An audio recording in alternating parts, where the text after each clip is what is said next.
Oh! No, don't worry, you're not on the wrong video. This is Maria's video. We're just doing something a little extra special today, a little behind the scenes.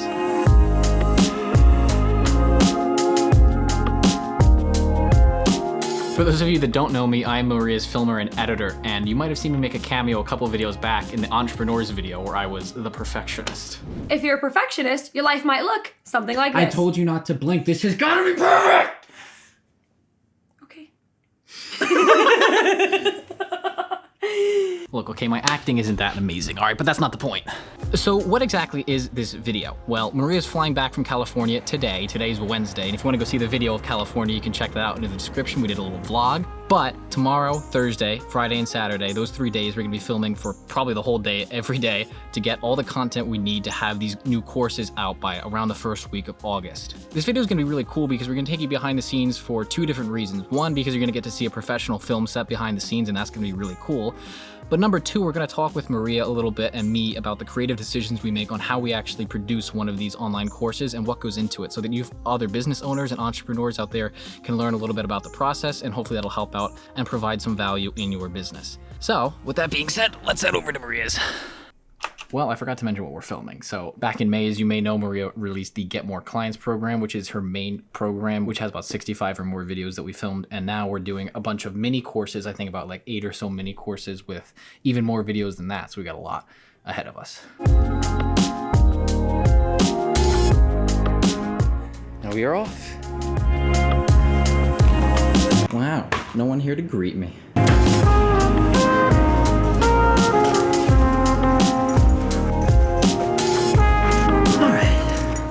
Today we are filming some videos to fill the Get Clients Now program. There's a couple additional videos that I want to add. That's the cool thing about that program is once you join, anytime I update it, anytime I add extra awesome training videos, you get it completely free. So the sooner you get in, the more awesome videos you get. The other thing that we're gonna be filming is a couple of small master classes. These are going to be on subjects like how to choose the right price point, how to make your first 3K or 5K months consistently, how to manifest your dream life. So we're just gonna be banging out a total of, I upped it too, Johnny, it's gonna be more like 50 videos. Wonderful.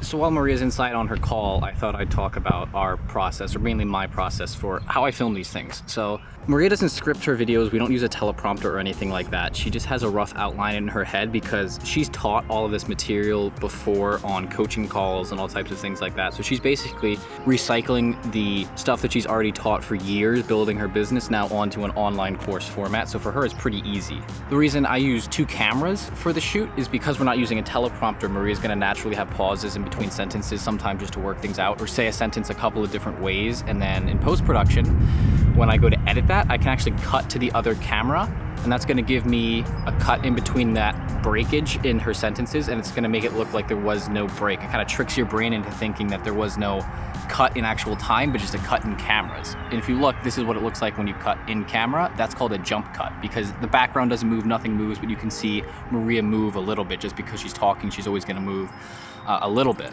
When I use this cut here to cut to another camera, you can't really tell. It's very imperceivable to the brain. It kind of tricks your brain into thinking that there was no actual cut, but just a switch of cameras. You're gonna film an Instagram story, sharing a little bit about why you joined this. You're gonna film an Instagram story, sharing a little bit about why you joined this program. That kind of helps everything flow and makes everything look very good. So if you ever see me cutting back and forth really fast in one of the courses, that's just because Maria probably had trouble saying something, and every other second she sort of had to have a pause and say something again.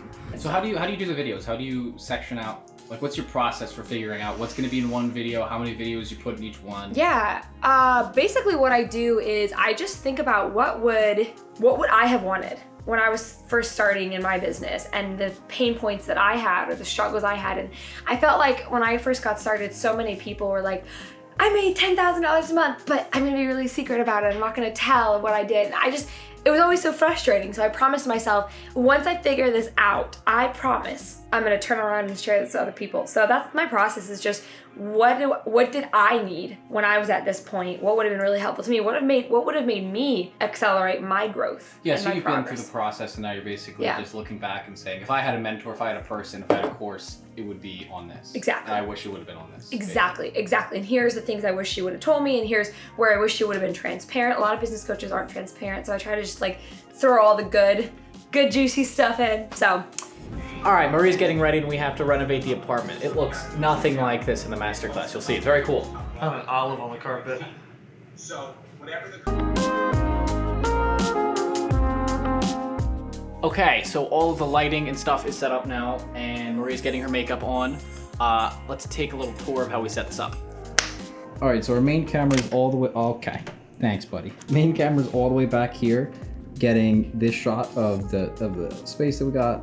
And this camera that I'm using right now to film this is gonna be set up on this tripod, getting a sort of profile shot of Maria that we can always cut to. In terms of lighting, this is the big light that we use, and this is the main source of light that's gonna be on her face. And then I have this little one that basically makes it so that the shadows on the face that the light from this direction is making on her face, it basically makes them softer so it's not like super intense or anything like that. And then we have this light, which is lighting up her hair and making it look really good. This is what Maria is staring at, staring into a dark abyss with me back in that chair staring at her all day.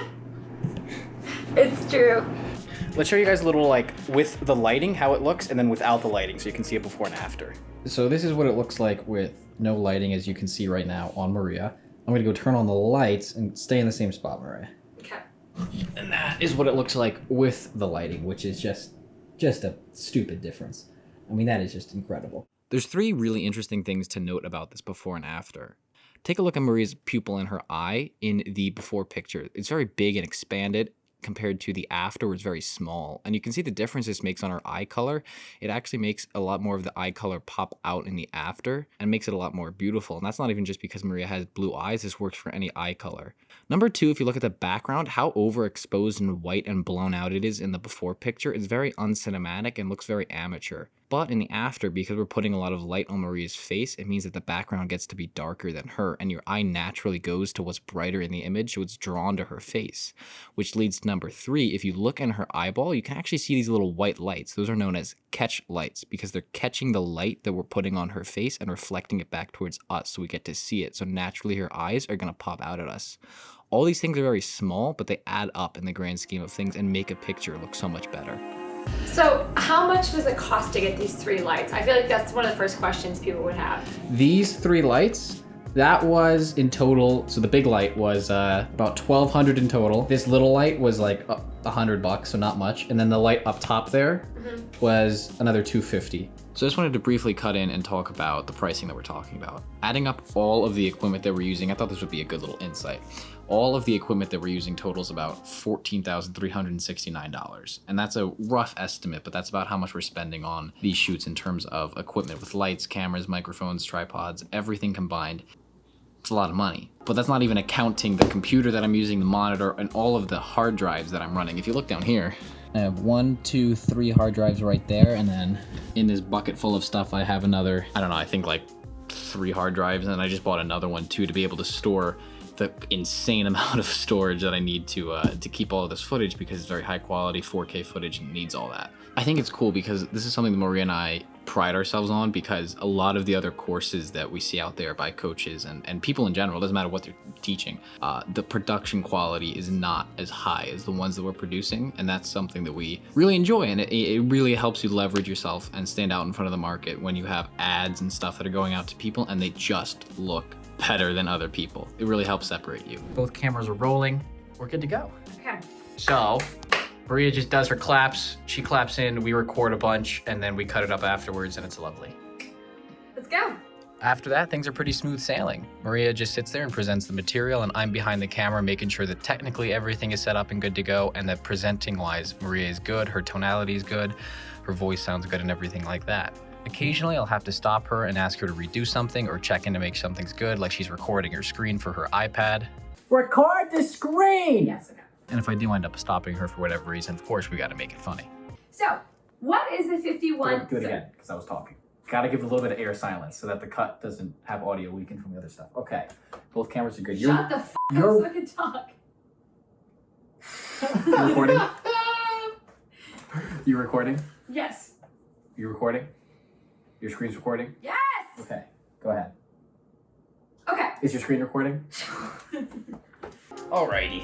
That's about it for the video. We weren't able to capture all that much, but here are the closing thoughts. First off, sorry that we weren't able to capture that much. We started filming on Thursday, and we weren't expecting to have to film Sunday, but then pretty quickly we realized with the amount of stuff that we had to film, we gotta add Sunday in, which I thought was gonna give me enough time originally to edit this video on Sunday, but it didn't because we were filming on Sunday. And I mean, it was literally like up at 6:30 on Thursday, Friday, and Saturday and film until 5 or 6 in the afternoon, and then I'd have until like 10 or 11 to be able to edit this YouTube video every day. So it wasn't a ton of time, and I wish we could have put more time into it because there's so much more that we could have talked about. There's so many more things that Maria could have talked about, which only means there's room for more videos. So if you guys actually liked this video and you thought it was informative, like honestly, let us know. Being on the other side of this stuff is interesting because we really rely on you guys telling us what you enjoyed and what you liked, because we're still testing out a bunch of stuff ourselves. So if you're liking the video formats, if you're liking the last 4 or so videos that we did, let us know. And because we didn't do as much as I wanted to, as much as Maria wanted to in this video,